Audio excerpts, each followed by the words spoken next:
Hello guys, welcome to our GST case law series.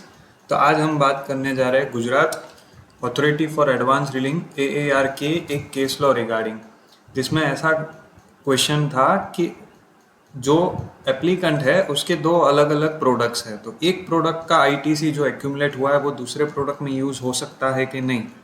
तो आइए जानते हैं उसके बारे में। इनके दो प्रोडक्ट्स थे, एक थे इनका सप्लाई ऑफ गोल्ड और दूसरा था इनका supply of castor oil seeds. अब सप्लाई ऑफ गोल्ड पे 3% जीएसटी लगता है और supply of castor oil seeds पे 5% लगता है। तो इनका मेन क्वेश्चन एएआर से ये था कि जो सप्लाई ऑफ गोल्ड की आईटीसी है, जो 3% उन्होंने इनपुट्स पे जीएसटी भरा है, अगर वो उनके पास आईटीसी पड़ी है तो क्या वो उस आईटीसी को कैस्टर ऑयल सीड्स के आउटपुट टैक्स में भर सकते हैं, क्या यूज़ कर सकते, यूटिलाइज कर सकते हैं कि नहीं। तो इसका बेसिक जो था कि एक तो कि कैस्टर सीड्स जो वो परचेस कर रहे हैं वो एग्रीकल्चरिस्ट से कर रहे थे।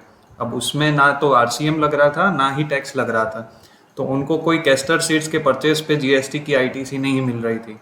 अब बात आई कि उनकी अगर गोल्ड पे उनको टैक्स आईटीसी पड़ी है तो क्या वो यूटिलाइज कर सकते हैं 5% जो कैस्टर ऑयल सीड्स पे आईटीसी आउटपुट टैक्स भरना है उस पे। तो एएआर का डिसीजन ऐसा था उसमें कि पहले सेक्शन 16 देखा जाए।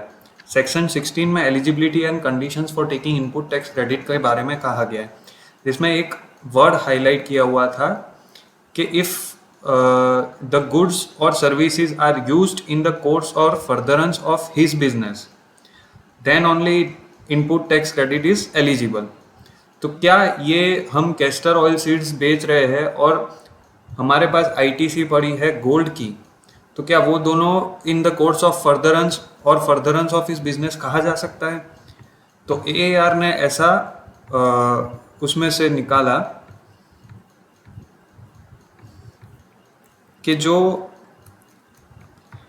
गोल्ड का सेल परचेज है वो एक नेक्सस क्रिएट करता है कि मैंने गोल्ड कुछ परचेज किया, उसके सामने गोल्ड सेल किया, तो वो एक नेक्सस क्रिएट हुआ कि उसका इनपुट जो है हमारा जो गोल्ड है वही फाइनल प्रोडक्ट बन के सेल हो रहा है। पर कैस्टर ऑयल सीड में ऐसा नहीं हो रहा है, हम गोल्ड को कहीं पे यूज़ नहीं कर रहे, गोल्ड के कोई प्रोडक्ट के यूज़ नहीं कर रहे।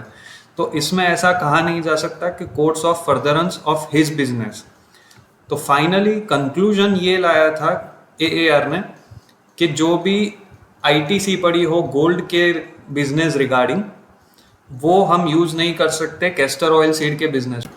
ये डिसीजन से ऐसा कंक्लूड किया जा सकता है कि अगर आप दो अलग अलग प्रोडक्ट्स में डील कर रहे हो जिनका एचएसएन चैप्टर अलग हो, तो उनकी आईटीसी के लिए अलग अलग आपको कैलकुलेशंस करने पड़ेंगे और आईटीसी इतनी ही यूटिलाइज होगी। मतलब एक एचएसएन कोड वाला चैप्टर का प्रोडक्ट दूसरे एचएसएन वाले कोड का चैप्टर का प्रोडक्ट हो तो उसमें आईटीसी हम यूज़ नहीं कर सकते, क्रॉस यूटिलाइजेशन अलाउड नहीं है।